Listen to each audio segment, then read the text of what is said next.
दोस्तों नमस्कार। ये लोग मेरे सपनों में आते हैं और मेरे से सवाल करते हैं कि क्या तुम जिंदा हो या नहीं जिंदा हो।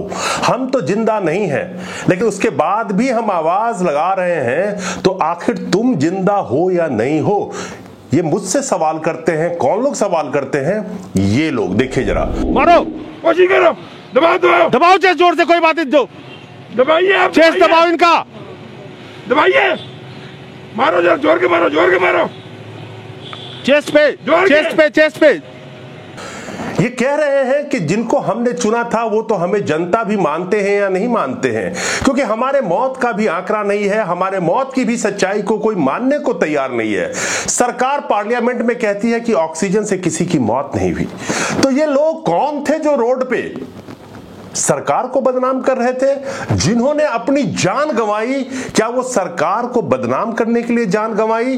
और ऐसा ना हो कि किसी दिन एक बाबा उठ के फिर दोबारा से आए और वो कहे कि ये अनुलोम विलोम कर रहे थे। मैं बाबा लाला रामदेव की बात कर रहा हूं। किसी दिन वो ये ना बता दे आके कि ये सड़क पे अनुलोम विलोम ऐसा कुछ कर रहे थे। आखिर कौन थे ये लोग? वो इसी देश की जनता थे जिन्होंने इनको चुना था, मौजूदा सरकार को। उन्होंने भी वोट दिया होगा, लेकिन सरकार कहती है कि ऑक्सीजन से किसी की मौत नहीं हुई। तो आखिर ये लोग रोड पे कर क्या रहे थे? और लाखों की तादाद में जो ये लोग रोड पे थे, किसी के नाक के ऊपर आप ऑक्सीजन देख रहे हैं, किसी के चेस्ट को पंप किया जा रहा है, किसी की जान बचाने की कोशिश की जा रही है। अलग अलग संस्थाओं के द्वारा, जो स्वयंसेवी संस्थाएं थी, वो रोड पे ऑक्सीजन देने की कोशिश कर रहे थे जब सरकार नाकामयाब थी। लेकिन मुद्दा आज ये है कि जिस सरकार को जनता चुनती है, आज के वक्त में वो जनता भी उनके लिए जनता नहीं बची, जिसकी मौत की आंकड़ों का हिसाब भी सरकार सही नहीं दे पाती और मौत की वजह भी कहती है कि ऑक्सीजन नहीं थी। तो आखिर कौन थे ये लाखों लोग रोड पे? मैं तो एक छोटे से जगह को कवर कर रहा था, तो उन्हीं में से कुछ चंद बंदे रात को मेरे सपनों में आते हैं, जो मुझसे पूछते हैं कि तुम जिंदा हो या नहीं हो।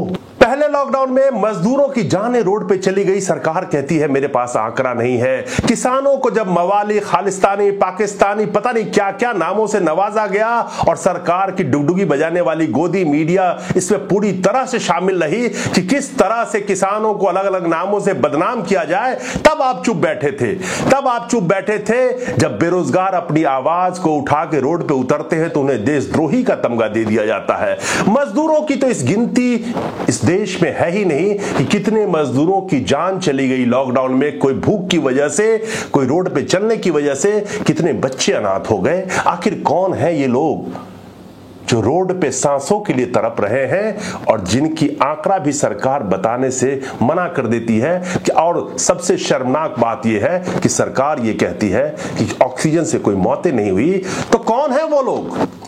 और क्या आप देश के जनता भी बचे हैं या नहीं बचे हैं, यह फैसला आपको करना है। क्योंकि जिस वक्त किसानों को अलग अलग नामों से पुकारा जा रहा था, जो 7 से 8 महीने से अपने आंदोलन के लिए लड़ रहे हैं, अपने हकों के लिए लड़ रहे हैं, लेकिन आप खासकर नौजवान जब अपनी बेरोजगारी पे ऊपर भी चुप्पी साध के बैठे हुए हैं और आवाज भी लगा लेंगे तो दिखाने वाला कोई बचा नहीं आपकी आवाज को। मजदूर जो तड़प रहे हैं अपने हकों के लिए और उनके हक के लिए भी जो बिल लाया गया है, उस बिल में उनके साथ किस तरह से शोषण होगा वो भी चुप बैठे, उनको भी शायद पता नहीं। इस देश का आम आदमी किस तरह से अपनी रोजी रोटी कमा रहा है और खा रहा है और किस तरह से अपना गुजारा कर रहा है। इस देश के करोड़ों बच्चे जिनके भविष्य दांव पे लगे हुए हैं, क्योंकि उनके माता के पिता के पास अब वो संसाधन नहीं बचे होंगे ताकि वो अपने बच्चों को पढ़ा भी पाएगा, 10वीं करा पाए या 12वीं तक भी करा पाए, ये भी नामुमकिन है आज की डेट में उनके लिए। तो वो भी चुप बैठे हैं। उस वक्त में किसान जब आवाज लगा रहे थे, अपने हकों की लड़ाई लड़ रहे थे, तो उनको बदनाम किया जा रहा था, तो शायद आप में से चंद लोग ताली बजा रहे होंगे।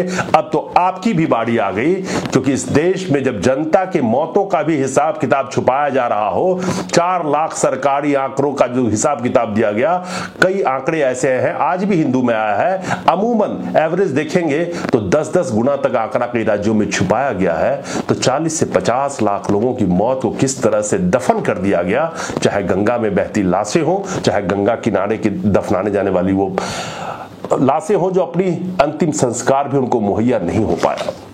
सवाल आज सिर्फ इतना है कि कि जब जनता को जनता ही मानने से सरकार इनकार कर दे तब आप क्या कर लेंगे।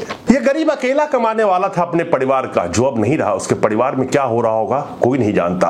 आखिर ये रोड पे ये हजारों लाखों लोग क्या कर रहे हैं। ये लोग रात को मेरे सपने में आके मुझसे सवाल करते हैं कि तुम भी जिंदा हो या मर गए, और कहते हैं कि अगर जिंदा हो तो आवाज तो आवाज तो उठा सकते हो, लेकिन जब आवाज उठाते हैं इक्का दुक्का न्यूज चैनल, चाहे वो भारत समाचार हो, चाहे कोई और भी न्यूज चैनल हो, चाहे वो इक्का दुक्का प्रिंट मीडिया हो, दैनिक भास्कर की बात कर ले, तो उन पे छापा मरवाया जाता है और जासूसी, पता नहीं आपके फोन में भी जासूसी हो रही हो। और हद तो तब हो गई जब इसी सरकार के मंत्रियों के फोन की जासूसी हो रही है। जरा सोचिएगा, आप जनता भी बचे हैं या नहीं बचे हैं कि आप सिर्फ एक 5 साल के लिए एक वोटर का एक दिन जो आता है उसमें एक रोबोट की तरह आपसे वोट ले लिया जाता है, और बाकी 5 सालों के लिए फिर आप कहां हैं किसी सरकार को भी मतलब नहीं है।